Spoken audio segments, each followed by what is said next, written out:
اهلا بيكم، معكم رانيا دهب، والنهارده هنحضر مع بعض صينيه جلاش بالبطاطس. طعمها لذيذ جدا، وجبه سريعه وخطواتها سهله، وممكن تنوعوا فيها وتعلوا القيمه الغذائيه على حسب الامكانيات باختيارات تانية متوفره عندكم.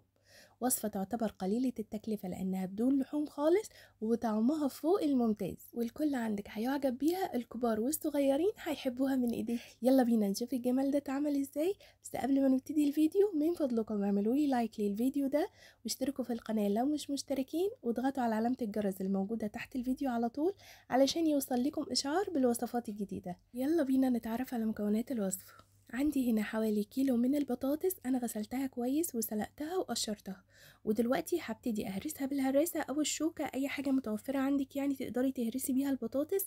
تهرسيها كويس قوي علشان ما يكونش فيها اي تكتلات بالشكل اللي قدام حضراتكم ده، لان ساعات البطاطس بعد ما بنسلقها بيبقى فيها حتت كده، احنا مش عايزين ده، احنا عايزين نهرسها كويس قوي. تمام.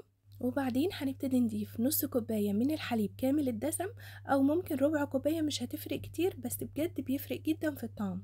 وهنحتاج معلقة كبيرة مليانة من الزبدة بدرجة حرارة الغرفة أو أي مادة دهنية عندك، ولو هتضيفي زيت يبقى هتزودي معلقة كبيرة كمان. وهنحتاج من البهارات معلقة صغيرة من الملح، نص معلقة صغيرة من الكمون، نص معلقة صغيرة من الفلفل الأسود، نص معلقة صغيرة من البابريكا المدخنة لو متوفرة، وشطة حسب الرغبة، ورشة من جوز الطيب، ورشة من الزعتر المجفف. وهنحتاج 3 فصوص من التوم مفرومين فرم ناعم علشان ما يبانش طعمهم واحنا بناكل. وبعدين هنبتدي بقى نهرس الزبدة كده مع البطاطس والبهارات، هنقلبهم مع بعض كويس قوي لحد ما الزبدة تندمج كده مع البطاطس والبهارات، ونتأكد ان البهارات اتوزعت كويس قوي. وبعدين نبتدي نضيف الفلفل اللي عندنا. انا عندي هنا فلفل اخضر واصفر واحمر، ضايفه من كل نوع واحده. لو عندكم نوع واحد بس تقدروا تضيفوا 3 منه، وتقطعوه مكعبات صغيره بالشكل اللي قدام حضراتكم ده.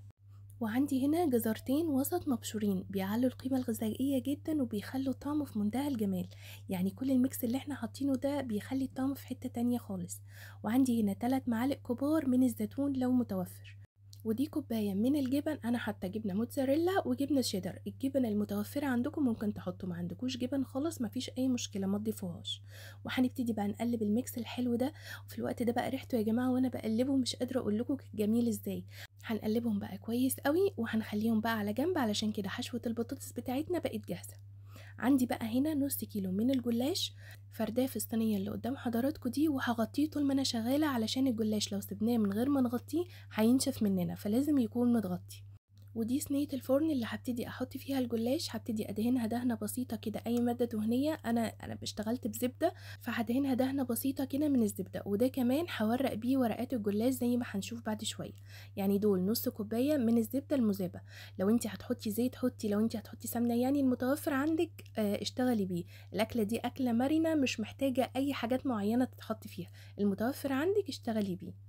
هبتدي بقى اخد ورقة من ورق الجلاش وادهنه زبدة بالفرشة على كامل الورقة، وبعدين هبتدي احط من الحشوة بمقدار ثابت، هحط معلقتين كبار في كل ورقة علشان رولات الجلاش تكون كلها مقاس واحد بالشكل اللي قدام حضراتكم ده. هاجي على حرف الورقة كده اسيب بتاع حوالي 2 سنتي من الجنب ده، و2 سنتي من الجنب ده، و2 سنتي من تحت كمان، وهحط الحشوة وابططها كده بالشكل اللي قدام حضراتكم ده. وبعدين ابتدي اجيب الجناب بالشكل ده واحط عليها زبدة برضو بالفرشة، وبعدين ابتدي اقفلها زي ما هو موضح في الفيديو. الموضوع سهل خالص، واكيد كلنا عملنا جلاش قبل كده. وبعدين هبتدي بقى اطبقها على بعضها بالشكل ده، سهلة جدا ما فيهاش اي حاجة، مش هتاخد منك وقت خالص، وتجديد عن الجلاش العادي اللي بنعملوه على طول.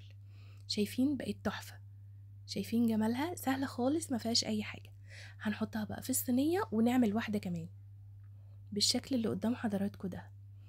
برضو هجيب ورقة وادهنها زبدة على كامل الورقة كده بالفرشة، وابتدي كده من الحرف احط معلقتين كبار من الحشوة، واسيب 2 سنتي من كل ناحية، من الناحية دي 2 سنتي، ومن الناحية التانية 2 سنتي، ومن الطرف كمان 2 سنتي.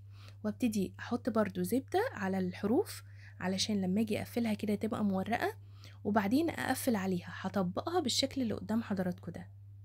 سهلة جدا ما فيهاش اي حاجة، بجد يا جماعة ما خدتش مني وقت خالص، يعني نص ساعة و5 دقايق بخبزها بتحضيرها بكل حاجة وكانت جاهزة. بالشكل اللي قدامكم ده، وهحطها بقى في الصينيه، وهكمل الصينيه اللي قدام حضراتكم دي بنفس الشكل، وهعمل رولات بقى صغيره اصغر شويه في الصينيه التانية علشان تاخد بقيه كميه الجلاش. هجيب برضو ورقة من ورق الجلاش وادهنها بالكامل بالزبدة، وبعدين احط حوالي معلقة ونص من الحشوة واقفل عليها خالص من الجناب بالشكل ده، وهدهن برضو الجناب بالزبدة، وبعدين اقفل عليها بس اعملها بشكل رول، يعني اكن بلف محشي كده، عارفين ازاي؟ بالشكل اللي قدام حضراتكم ده هتبقى بالشكل ده، سهلة جدا، وتاخدي الواحدة كده في ايدك، يعني مش محتاجة ان انتي تقطعيها.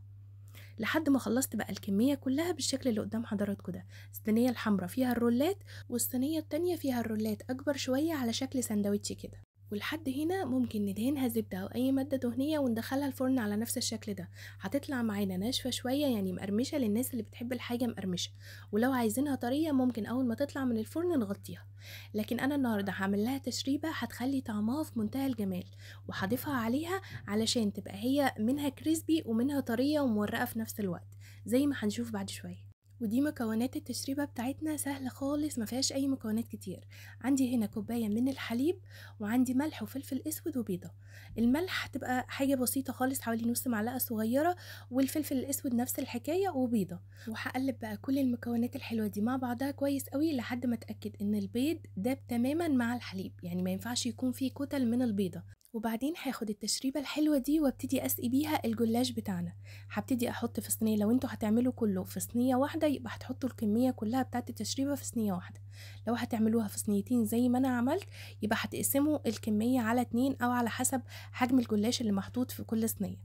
وهبتدي احطها كده بالشكل اللي قدام حضراتكم ده على كامل الورق بالشكل ده. ريحتها بقى مش قادرة اقول لكم جمالها، التشريبة دي بتخلي للجلاش طعم فوق ما تتخيلوا ممتاز، رهيبة بجد.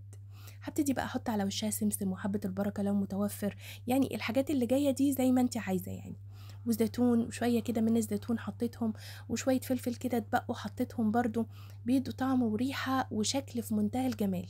وبعدين هدخلها على فرن حامي على درجة حرارة يعني 180 190، وهشغل الفرن من تحت ومن فوق. اول ما تاخد لون ذهبي كده والتشريبة بتاعتها الجلاش بتاعنا يمتصها خالص، يبقى كده هي تمام قوي، مش بتاخد وقت خالص في الفرن. قعدت معايا بتاع حوالي ربع ساعة، وطلعتها وبقت بالشكل التحفة اللي قدامكم ده. وعايزه اقول لكم بقى اثناء التسويه تقولي ريحه بيتزا، تقولي ريحه، يعني هي ريحتها في منتهى الجمال من وهي في الفرن، من وانا شغاله بيها بجد يا جماعه. كانوا عندي هنا في البيت بياخدوا من الحشوه كده ياكلوا بالعيش العادي، طعمها في منتهى الجمال. وجبه سهله وسريعه ومش هتبطلوا اكل منها من جمالها، وهتكرروها كل اسبوع على الاقل. ان شاء الله تجربوا الوصفه وتنال اعجابكم.